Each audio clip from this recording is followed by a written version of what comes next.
Welcome back. The Trump family's crypto blitz. Eric Trump and Donald Trump Jr. announcing their investment in a Bitcoin mining company. The Trump's American data centers merging with American Bitcoin, aiming to create the world's largest crypto miner and build its own Bitcoin reserve. Joining me now is Trump Organization Executive Vice President and the President's son, Eric Trump. Eric, great to see you. How are you, Maria? Great. Congratulations on this. Tell us what you're trying to do and why a Bitcoin reserve is needed. Yeah, you know, Maria, I never thought I'd fall into the world of crypto until every bank started canceling us for absolutely no reason whatsoever other than the fact that my father was in politics, right? I mean, we got canceled by absolutely everybody. They came after us viciously. And it wasn't until that time that I realized how important crypto was, right? Something that's cheaper, faster, more transparent. You can't be canceled. That's global.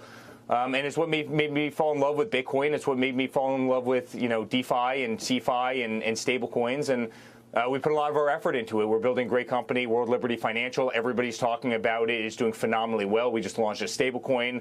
On the other side, American Bitcoin. I think it's going to be one of the great companies out there. So I truly believe in it. And really, my epiphany was, again, cancel culture and what these financial institutions controlled by very few at the top were able to do to people that they didn't like, even families like ours that had a lot of zeros at the end of their balance sheet. Well, that's incredible that's one of the catalysts that got you into this. Which banks canceled you? What happened?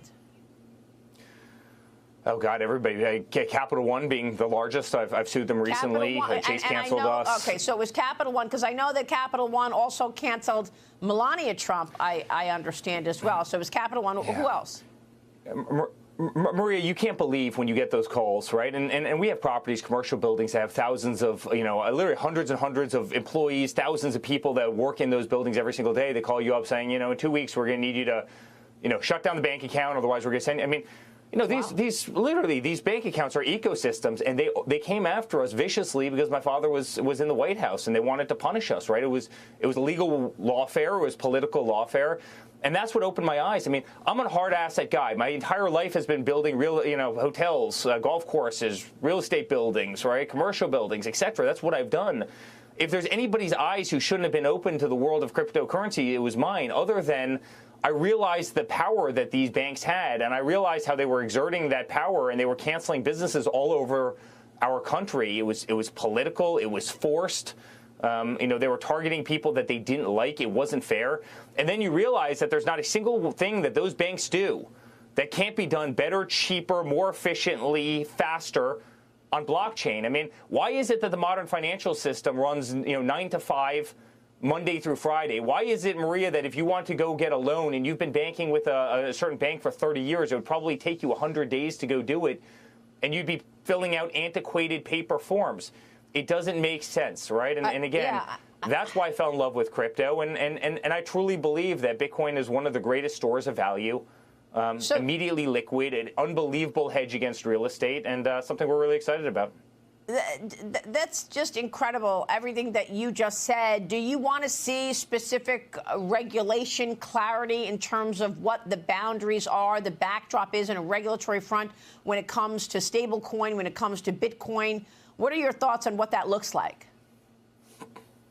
Yeah, I think everybody in the industry does. I mean, I think everybody wants guidelines. I mean, that's part of the problem in the crypto industry. It's always been so murky that people didn't know the guidelines to follow. And we have to be the leaders in this country. There's no question, because every other country in the world is doing it and doing it quickly. And I really actually think that U.S. stablecoin, saves the dollar in a very big way.